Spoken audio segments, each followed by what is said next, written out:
Olá, minha gente, bom dia, tudo bem? Olha só, sejam muito bem-vindos, tá? Mais uma aula de história, tá certo? Onde nós iremos dar sequência agora ao nosso conteúdo, tá? E falar, por exemplo, de um outro assunto que tem tudo a ver com o primeiro, tá certo? Que também está ligado, por exemplo, aquele movimento que ocorreu na Europa chamado Iluminismo, que vocês estudaram, né? No primeiro caderno de atividade de vocês, tá bom? Então, olha só, antes de começar a nossa aula, eu gostaria muito de agradecer a vocês, tá? Por terem, por exemplo, se preocupado, né? Em pegar as atividades na escola, né, em resolver as atividades, né, em levar de volta, tá bom, minha gente? Então agradeço aos pais de vocês, tá, por terem colaborado conosco, tá bom? Ou seja, por terem pego, né, esses cadernos e ajudado vocês a fazer. Embora, claro, muitos de vocês tiveram ajuda de professores de reforço, né, ou dos próprios pais, né, por assim dizer, é importante que vocês se esforcem para fazer o próximo caderninho, tá bom? Uma coisa importante, tá, minha gente, é vocês aproveitarem a oportunidade para assistir os vídeos, acompanhar as aulas de história conosco aqui, né, através do YouTube, ok? E aí vocês já vão ter uma base, por exemplo, de como ler, de como estudar o texto direitinho, né? Porque olha o que acontece. Talvez no segundo semestre vocês precisarão voltar para a escola para estudar. Então, se nós tivermos aula presencial no segundo semestre, tá? Vocês vão ter contato com todos os professores. E aí o que acontece? Tendo contato com esses novos professores, né, ou com os professores que vocês já conhecem, tá certo? Se vocês estiverem tendo essa mesma rotina, tá? O que vai acontecer? Não vai se tornar algo tão estranho para vocês, tá bom? Então, assim, a nossa metodologia vai continuar, tá? Essa metodologia que eu estou utilizando agora através do vídeo, tá? Para nós estudarmos os conteúdos de história, vai ser basicamente a mesma dentro da sala de aula. Ou seja, o professor de história, ele precisa fazer com que o aluno leia o texto, tá bom, minha gente? Reflita sobre o texto, marque aquilo que é mais importante, tá?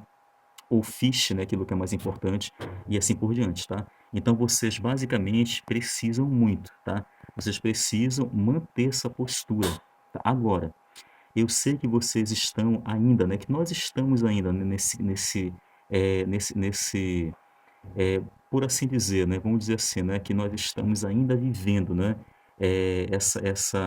essa realidade que é a pandemia, tá?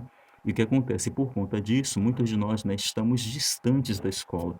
Mas lembrando, gente, que nós estamos preparando esses vídeos para que vocês percebam que a escola não está tão distante assim, tá? A escola pode estar dentro da sua casa, como você está vendo agora, tá? Então, os nossos professores estão se empenhando, se esforçando, né, para chegar até você de uma forma mais viável, a fim de que você consiga, né, tirar proveito das aulas, tá? Então, olha só, não esqueçam, é importante que você tire tempo para assistir os vídeos. Façam como o pessoal do Fundamental Menor, tá, minha gente? Alunos que geralmente levam muito a sério, eles pegam, assistem um vídeo, né? Até o final, com a apostila do lado, com o caderno de exercícios do lado. O que eles querem realmente é aprender com o professor. Para eles uma satisfação fazer isso, né? Então, eu peço a vocês que também desenvolvam essa habilidade, tá? Por exemplo, por mais que vocês não estejam acostumados, mas é importante que você esteja com a sua apostila do lado, tá certo? O seu caderno de apoio, né? Ok? Para você acompanhar as aulas de história, porque isso é importante para nós agora, tá bom? Então, olha só, sejam muito bem-vindos mais uma vez, é um prazer estarmos juntos novamente, né, através desses vídeos, tá?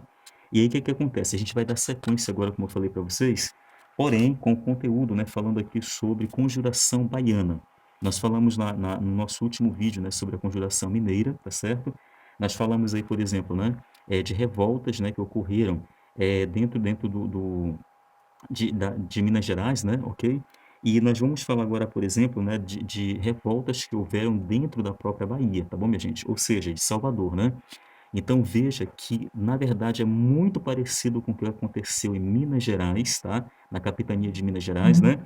E a gente vai ver aqui o que levou, por exemplo, essas pessoas a se revoltarem contra o governo novamente, né? E fazerem todas aquelas ações, né? Ou agirem de forma bem incisiva mesmo, né? Contra o governo, beleza? Ok? Mas antes de começarmos então a nossa aula propriamente dita, eu vou fazer a frequência de vocês, tá bom? Então, olha, um bom dia aí a todos vocês e sejam muito bem-vindos, tá? Ana Carolina, Daiane Caroline, David Oliveira, Edelyn Samanta, Edson Figueiredo, Emily Danile, Evelyn Vitória, Fredson de Souza, Gabriele Trindade, Gisele Cristina, Herbert ou Ebert, né?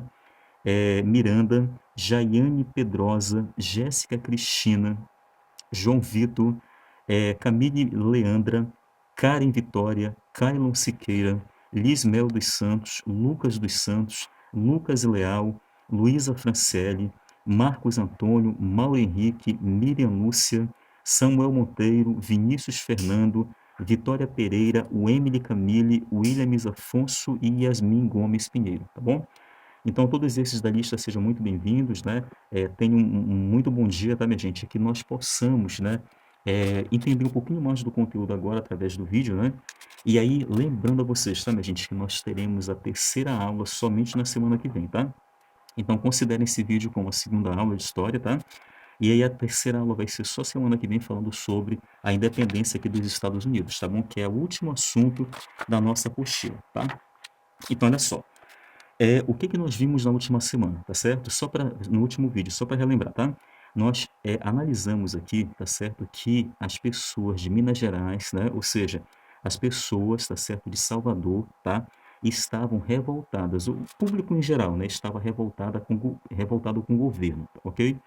O motivo dessa revolta toda foi era a forma como o governo estava tratando o povo, tá certo, minha gente? Ou seja, né, era um governo muito exigente, que estava cobrando demais e não estava dando condições ao povo para que eles pudessem realmente, né, desenvolver a sua economia, melhorar a sua vida e assim poder retribuir ao governo aquilo que ele mesmo estava impondo ou exigindo deles, tá bom? Por conta dessas situações, o que que o povo começou a perceber? O povo começou a perceber que o governo os estava oprimindo. Por conta disso, o que que eles fizeram? Criaram uma revolta, ok? E resolveram ir de contra o governo.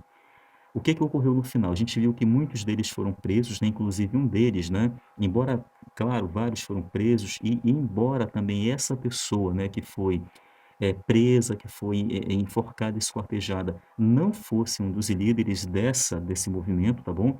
Que foi a Conjuração Mineira, tá certo? Ou a Inconfidência Mineira, que é tudo a mesma coisa. O que acontece? Ele serviu de exemplo para outros, né? Conforme o governo queria que isso acontecesse.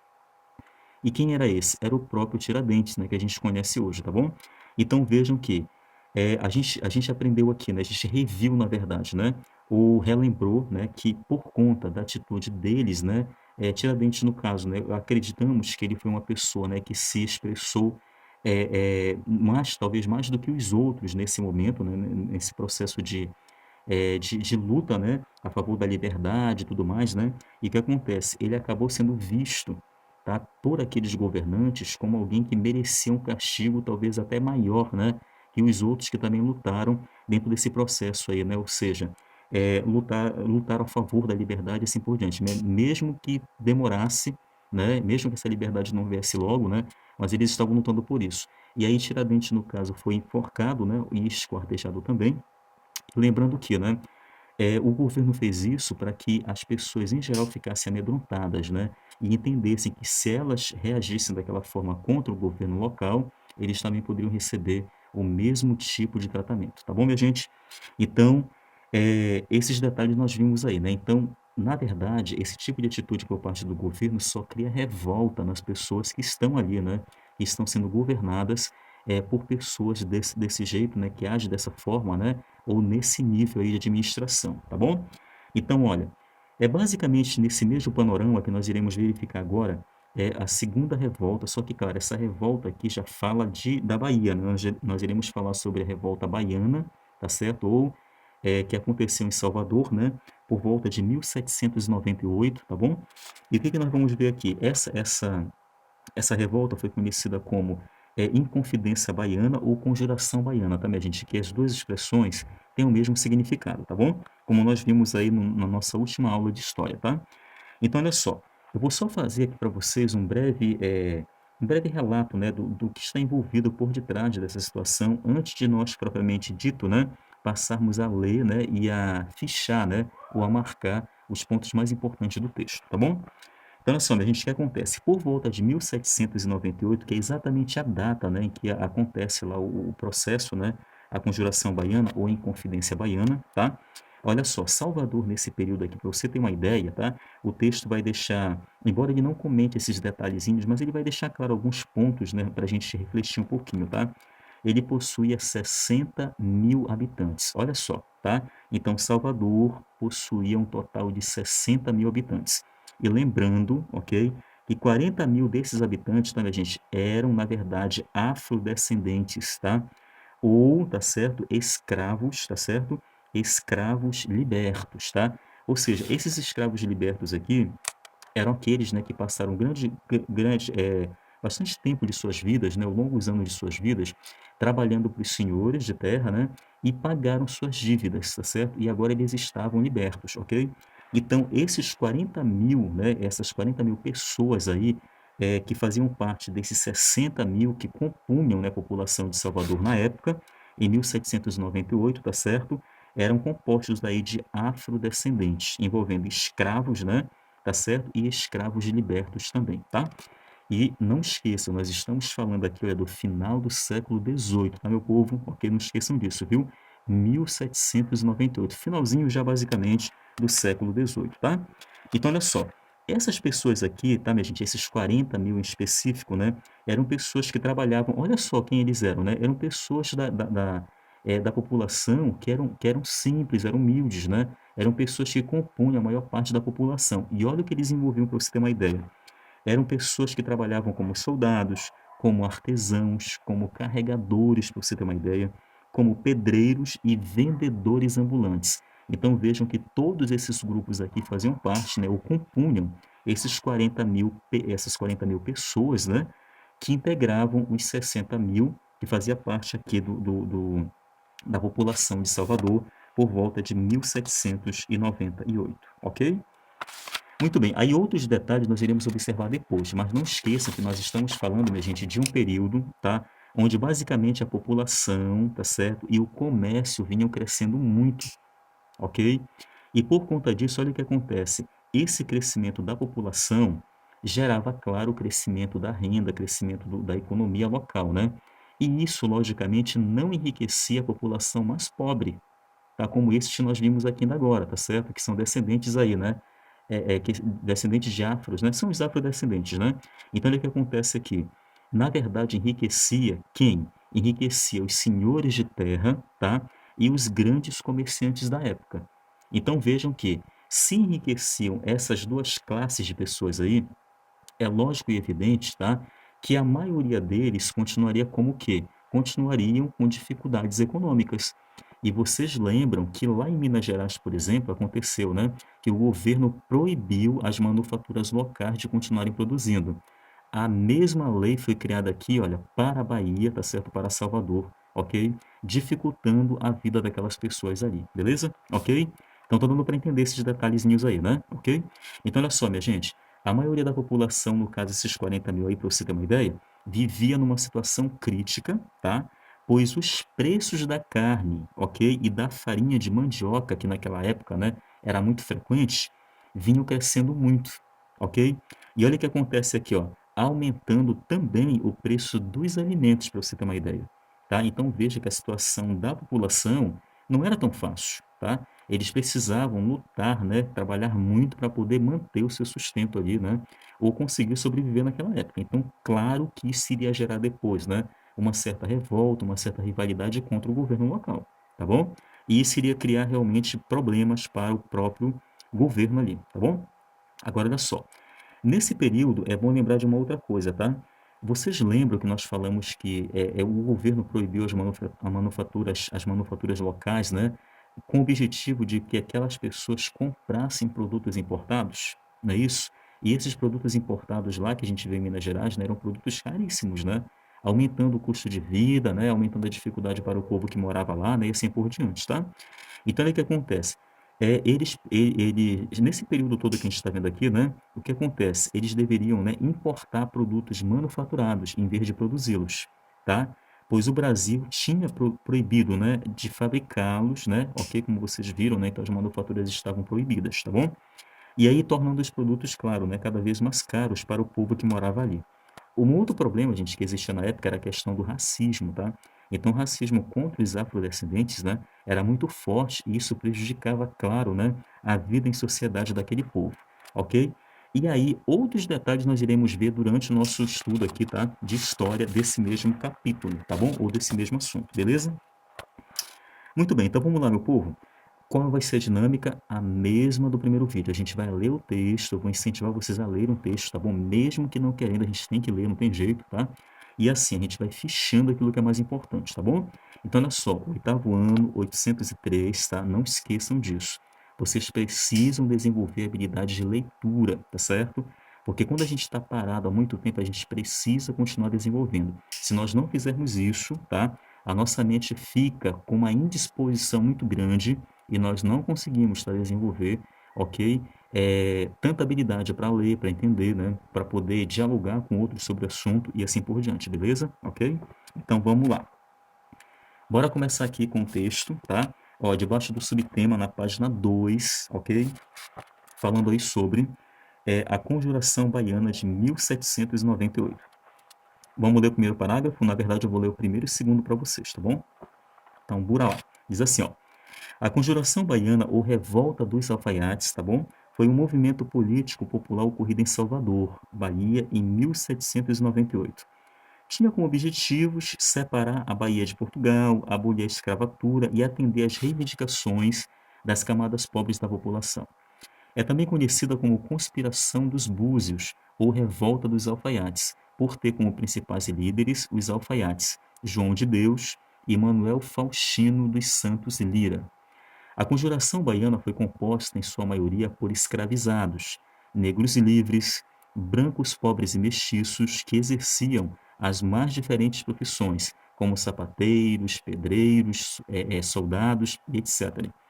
A Conjuração Baiana foi fortemente reprimida. Seus membros foram presos e, em 1799, os líderes do movimento foram condenados à morte ou ao degredo, tá? Beleza, gente. Então vamos fazer o seguinte. Terminamos aqui a primeira parte, debaixo desse primeiro subtema, Conjuração Baiana, tá? Então olha só. Vamos lá. Vamos fichar aqui, ou marcar aquilo que é mais importante. Marca comigo, por favor, da primeira linha, tá certo? Até a palavra população, ok? Aqui na segunda, já na segunda, né, na segunda coluna da página 2, tá? Então você marca aí, olha, tá? Da palavra conjuração, eu vou até mostrar aqui para você, olha, presta atenção aqui, ó. Tá certo? Tá bem aqui, ó. Ok? Daqui do começo até bem aqui, ó. Ok? Até bem aqui, população. Você tá vendo? Ok? Então marca aí pra gente, tá? Beleza, marcou? Você pode pausar o vídeo, marca e depois a gente continua, tá? Então, olha só, meu povo, é o seguinte. O texto deixa muito bem claro que essa conjuração baiana, ela é também conhecida como Revolta dos Alfaiates, né? Porque quem eram os alfaiates? Eram pessoas que trabalhavam com manufaturas, né? Ou seja, pessoas que trabalhavam na produção, né, de tecido e tudo mais, né? Então veja uma coisa interessante. Como alguns líderes eram alfaiates, então eles resolveram chamar, né? Não foram eles na época não, viu? Mas foram depois, né? Alguns que chamaram esse movimento de Revolta dos Alfaiates, né? Alguns historiadores falaram isso. Então olha só. Esse foi um movimento popular. Por que popular? Porque, na verdade, tá, era um movimento, ok, que foi realizado, tá, ou foi criado por populares, né, pessoas da população, pessoas que viviam em situações precárias, que resolveram lutar ou reivindicar contra o governo local, tá bom? Eram pessoas simples, né, pessoas trabalhadoras, né, que viviam lá, que batalhavam todo dia para conseguir esse sustento e assim por diante, tá? Então, olha só, qual era o objetivo, tá, desse movimento, tá certo, criado aí por essas pessoas, né, lá da classe mais baixa da população, né? Olha só, o objetivo, gente, era primeiro separar a Bahia de Portugal. Vocês lembram que lá na Inconfidência Mineira a questão era a mesma, né? Eles queriam cortar todo o contato com Portugal. Por qual motivo? Porque Portugal passou longos anos, né, de sua história, ou da história do Brasil, né? Já que nós estamos falando de história do Brasil, explorando o país aqui. Portanto, o que acontece? Nesse processo de exploração, o povo aqui sofria absurdamente, né? Portanto, se eles cortassem os laços com Portugal, o Brasil parece que iria respirar, ok? E o governo local é que iria realmente, né, que iria, na verdade, né, governar o país e fazer as mudanças necessárias. Para isso era necessário uma república, ok? Uma república. Eu já expliquei para vocês, né? O significado da palavra república, que significa coisa pública, ou seja, tudo aquilo que o governo faz, a população inteira fica sabendo e com o consentimento deles também, ok? Embora isso não funcione muito hoje, né? Mas é o significado da palavra, beleza? Então, olha só, vamos lá. Segundo ponto aqui, olha, abolir a escravatura, tá? Então, nessa época, como ainda havia, né, a questão da escravatura e tudo mais, né? Então, eles queriam abolir esse sistema aí. E o terceiro, atender às reivindicações das camadas mais pobres da população. Então, esses eram objetivos que essa revolta, tá, tinha como, né, como caráter, né, ou seja, como, né, vamos dizer assim, né, que eles estavam criando essa revolta com o intuito de fazer com que o governo enxergasse e mudasse o seu modo de governo, né, a sua atitude perante a sociedade local, tá bom? Muito bem, então olha só. E não esquecendo, tá, minha gente, que esse povo que nós estamos falando aqui, ó, o parágrafo de número 1, que nós lemos agora há pouco, né, ele até citou aí, por exemplo, o nome de algumas pessoas que eram conhecidas como líderes desse movimento, né? Como nós temos aí, olha, tá? Os alfaiates João de Deus, né? E Manuel Faustino dos Santos Lira, tá? Então nós vamos até ver depois aqui algumas imagens, né? Algumas imagens de pessoas, né? Algumas fotos de pessoas que também eram consideradas líderes desse movimento, tá? E essas pessoas, como nós vimos aqui, olha, eram soldados, artesãos, carregadores, né? Pedreiros, vendedores ambulantes, eram pessoas da classe mais pobre, né? Mais simples da sociedade, né? Que estavam pedindo socorro, por assim dizer. Estavam querendo, né, que o governo mudasse a sua forma de tratamento com eles, tá? Olha o parágrafo 2 aí. Você vai ler, vai marcar para a gente o seguinte: primeira linha, ó. Foi composta, em sua maioria, por escravizados, negros livres, brancos, pobres e mestiços, que exerciam as mais diferentes profissões, como sapateiros, pedreiros, soldados e etc. Tá? Na mesma linha você marca, ó, foi fortemente reprimida. Seus membros foram presos e em 1799 os líderes do movimento foram condenados, tá, à morte ou ao degredo, tá? Então, minha gente, olha só, vocês viram aí, igual como aconteceu na Conjuração Mineira, não foi? As pessoas se levantaram contra o governo, tá certo? Só que o governo não é bobo, ele é esperto. Quando ele ficou sabendo do movimento da Inconfidência Mineira, não foi? Ele resolveu logo pegar, né, e mandar prender todos aqueles envolvidos, não foi? A mesma coisa aconteceu aqui, olha, tá? Com a Conjuração ou a Inconfidência Baiana, tá? Então vejam que os líderes desse movimento, né, foram presos, tá certo? Alguns foram condenados à morte, para você ter uma ideia, e outros foram condenados ao degredo. O que significa isso? Pena de desterro ou exílio, tá? Que é considerado na época, né, que era considerado na época, né, como crime grave, tá certo? Então vejam que esses detalhes aqui, tá certo, são precisos nesse texto para que nós possamos entender, né, o que aconteceu realmente com aquelas pessoas. Então veja que em vez do governo pegar, né, ouvir aquelas pessoas, né, fazer uma assembleia, ouvir as reivindicações do povo, o que foi que o governo fez? O governo resolveu calá-los. E como ele fez isso? Mandando prender, mandando matar, né, mandando exilar para outros lugares do país e assim por diante, tá? Ou até talvez, né, para fora do país, tá? Então vejam que essa era a maneira mais, na época, né, mais viável para o governo de resolver problemas que acontecia, né, ou que aconteciam dentro das suas próprias capitanias, para você ter uma ideia, tá bom? Muito bem, agora vamos falar aqui dos líderes da Conjuração Baiana, tá certo? Vocês vão perceber depois por que que esse povo se revoltou, né? E claro, a gente sabe que as condições não eram legais, né?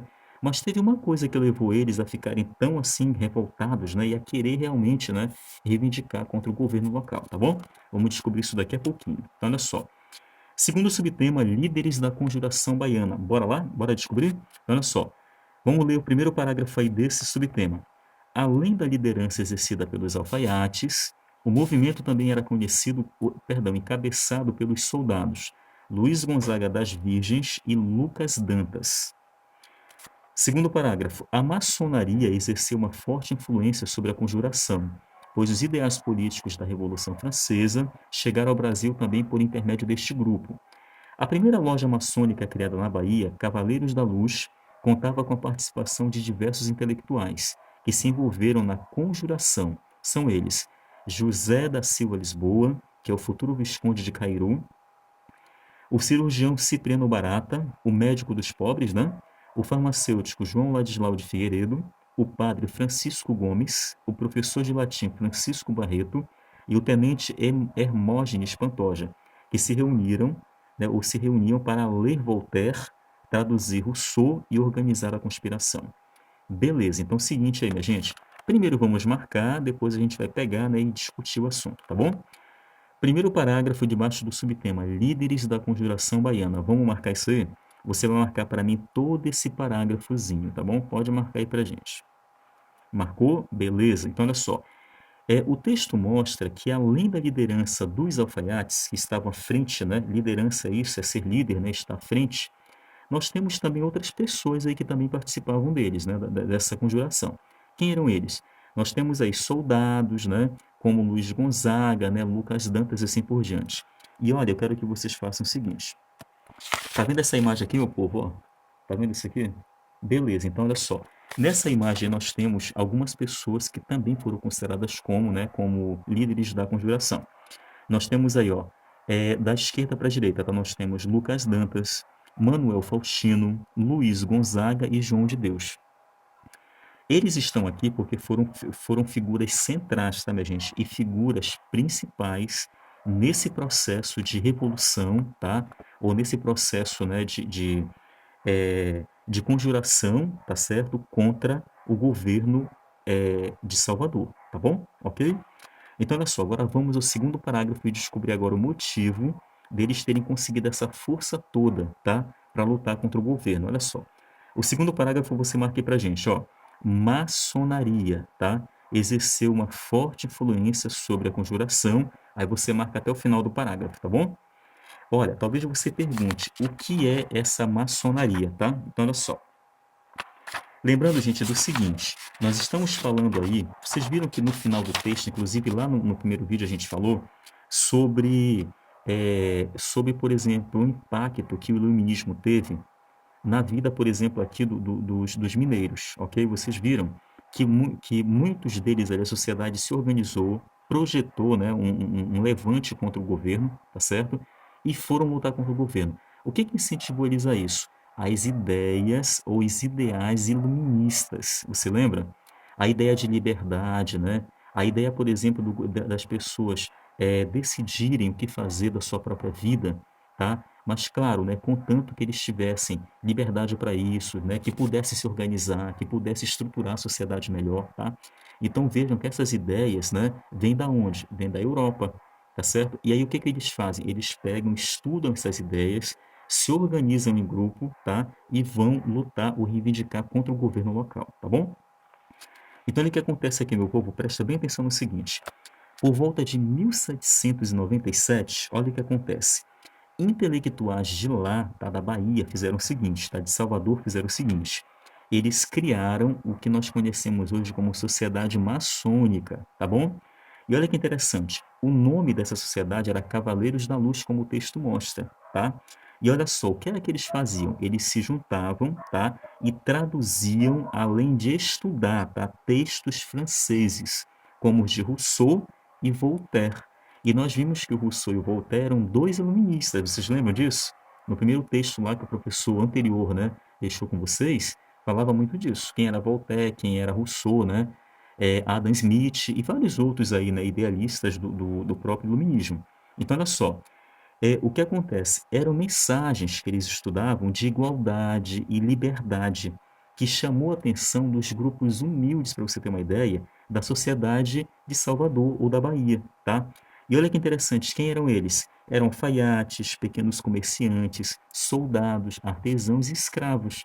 Então vejam que todos esses homens ali, e mulheres, claro, né, estavam querendo muito, né, viver mais livre, né, viver mais contente, né, ter mais, por exemplo, condições econômicas que não estavam tendo. Portanto, o que acontece aqui, ó? Eles começaram a estudar, né, começaram a perceber que esses ideais de liberdade, né, poderia também existir ali, né, e que eles poderiam ser mais livres, né, viver mais felizes e assim por diante, né? Então, olha o que acontece. O objetivo era realizar uma reforma social e política, implantando uma república democrática na Bahia, tá?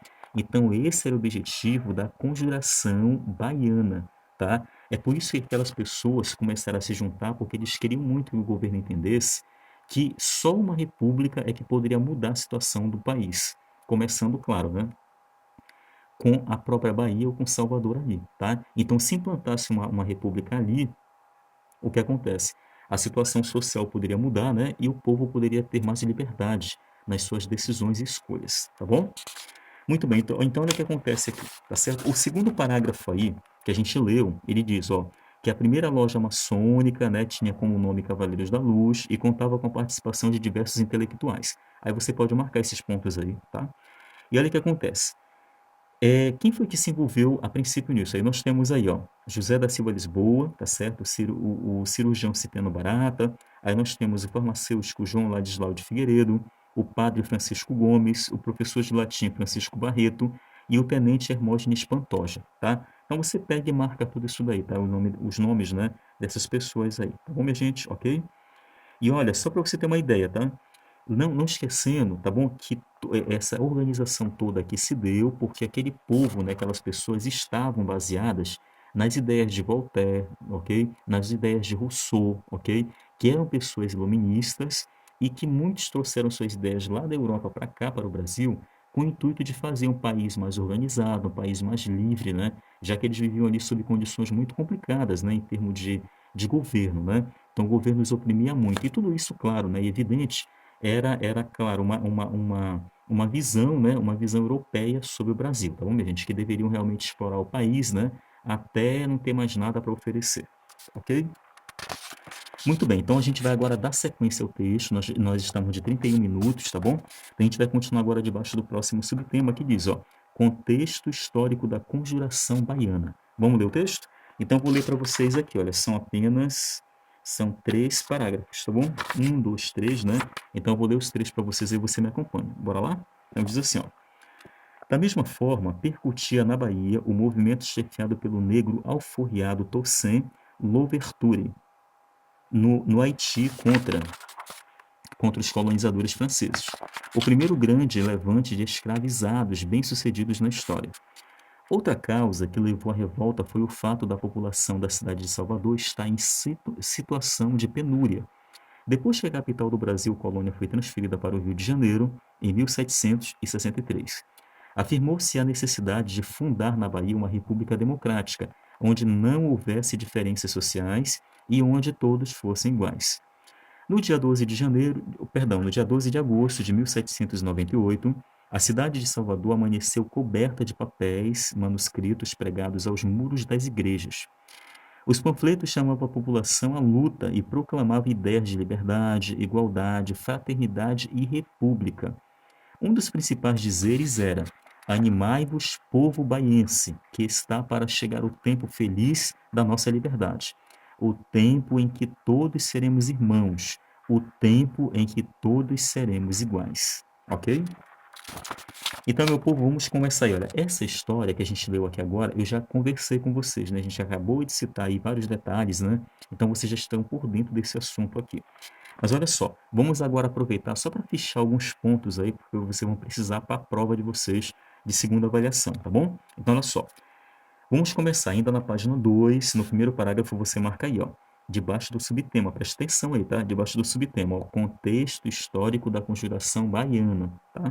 Então vamos lá, você marca aí, ó, repercutia na Bahia o movimento chefiado pelo negro alforriado Toussaint Louverture no Haiti contra os colonizadores franceses, o primeiro grande levante de escravizados bem-sucedidos na história.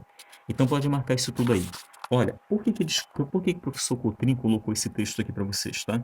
É porque também no Haiti, tá, minha gente, havia acontecido, tá, revoltas, e essas revoltas foram bem-sucedidas, né? Agora, por qual motivo? Porque também tinha, tá, no meio dessas revoltas, ideias, né, de iluministas, ou seja, pessoas que lutaram pela liberdade, né, pela fraternidade, por uma sociedade mais unida, mais justa, né? E funcionou, e deu certo. Só que nem sempre o que acontece num país que dá certo pode dar certo no outro, né? Então, a maneira como o governo reage pode ser diferente, tá? E às vezes os resultados não são iguais para todos, né, os países ou todas as nações que se envolvem em movimentos assim, tá bom? Muito bem, o segundo parágrafo mostra, já na página 3 aqui, olha, que outra causa, né, que levou à revolta foi o fato da população da sociedade de Salvador, ou da cidade de Salvador, estar em situação de penúria, ou seja, aquela situação difícil, né, a sociedade passa por situações econômicas críticas, né, e sociais também, né, onde, por exemplo, o povo até passa muitas das vezes fome, né, e o governo nem atende às suas necessidades realmente, tá, minha gente? Então essa situação era difícil, né? E aí eles queriam, na verdade, fundar, né, uma república democrática na Bahia, né, ok? Onde não houvesse diferenças sociais e onde todos fossem iguais. Aí vocês podem marcar esses detalhes aí no parágrafo 2, tá? Aí na página 3 já, tá bom? E vamos ao último parágrafo aí, olha, dessa parte que nós vimos, tá? Então vejam, olha o que aconteceu, minha gente, no dia 12 de agosto de 1798, tá?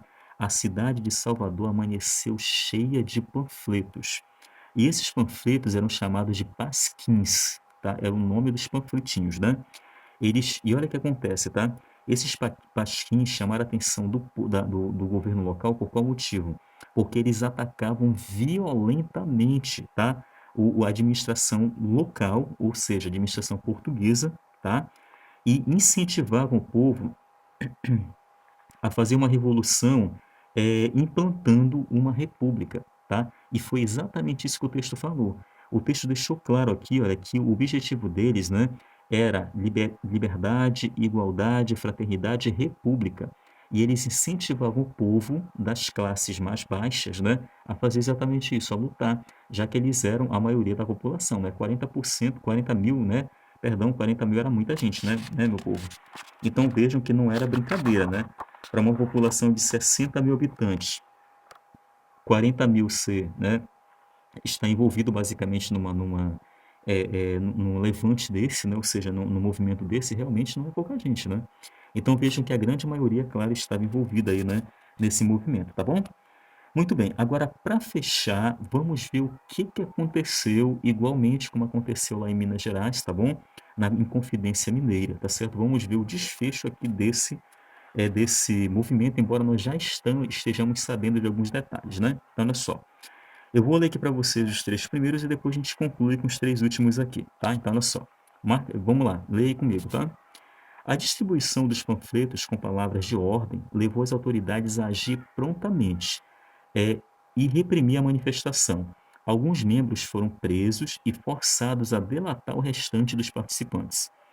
O governador da Bahia, na época, né, Fernando José de Portugal e Castro, soube através de uma denúncia feita por Carlos Baltazar da Silveira, perdão, que os conspiradores iriam se reunir no campo de Dique, tá, no dia 25 de agosto.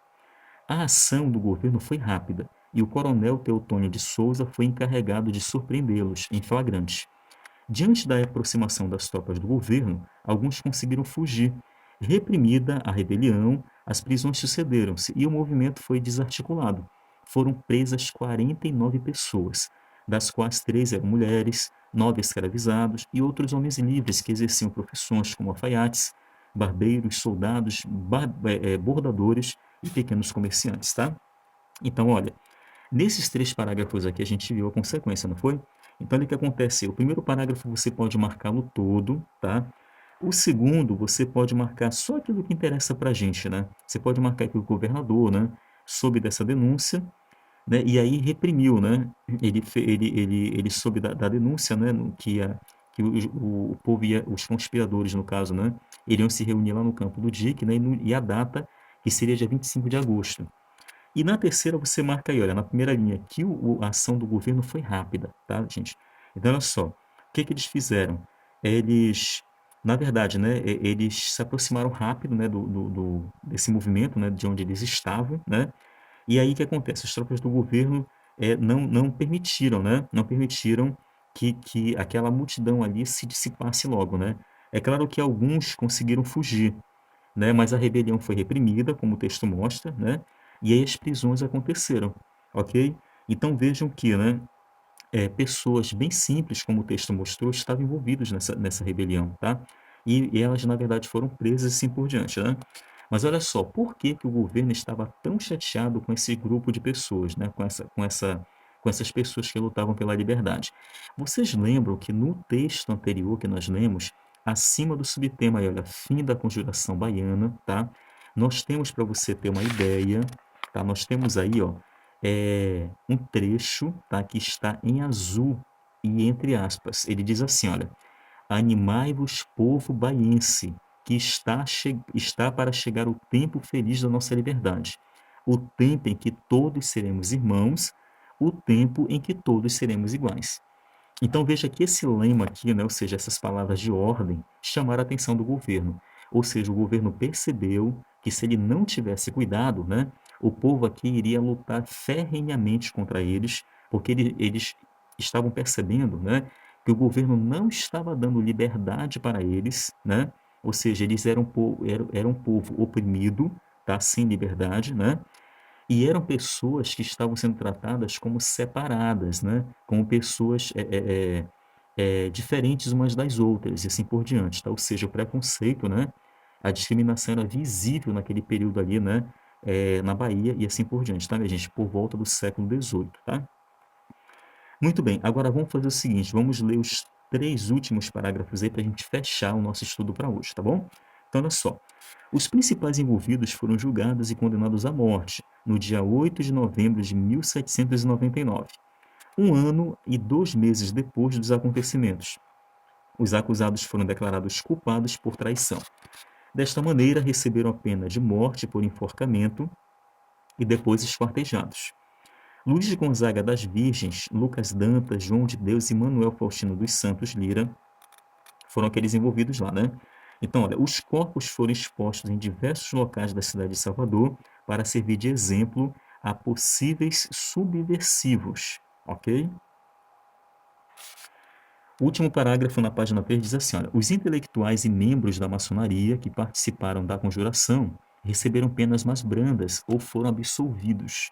Apesar de seu terrível desfecho, a conjuração baiana influenciou outros movimentos, como a independência, né, de 1822, a revolta dos malês de 1835 e a abolição da escravatura de 1888, tá bom?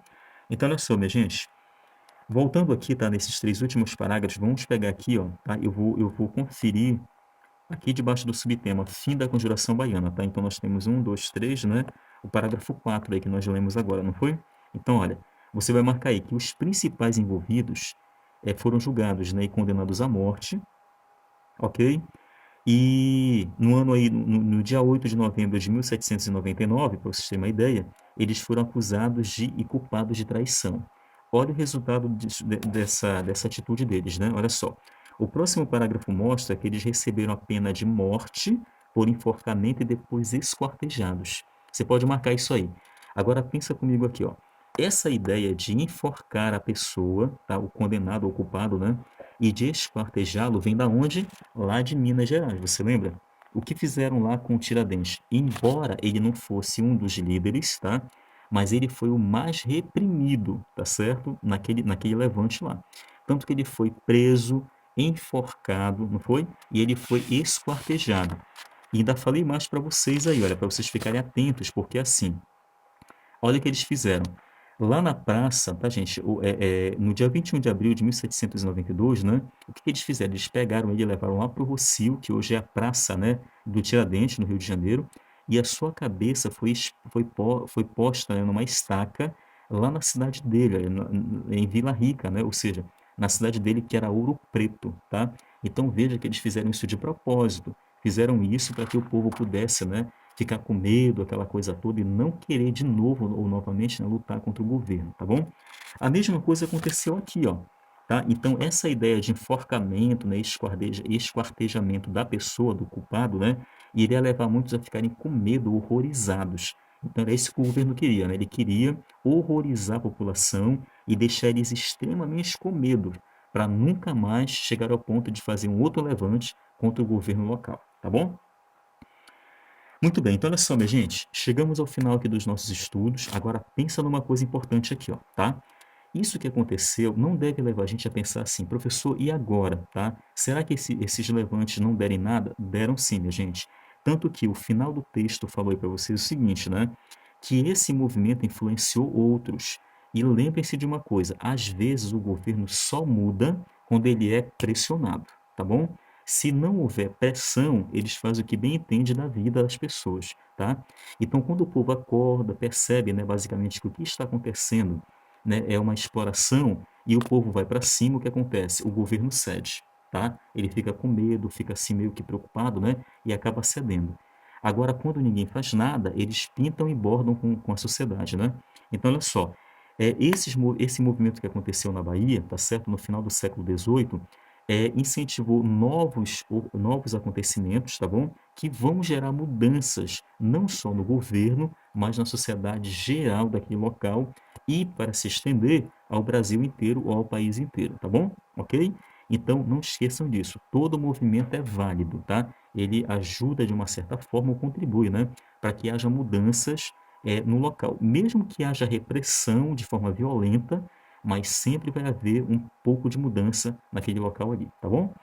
Então, minha gente, ó, agradeço a todos vocês aí pelo apoio, tá certo? Por ter assistido o vídeo até o final. Quem assistiu, parabéns aí. Se você quiser conversar comigo, você pode mandar, né, mensagem pelo Zap, tá certo? Você pode dizer o que você achou do vídeo, tá bom? Você pode falar o que você achou do assunto, ok? E se você quiser conversar mais, tá, com o professor, você fique à vontade. Nós estamos aqui abertos à conversa, tá bom? Então, olha, muito obrigado. Foi um prazer muito grande estar falar com vocês, né?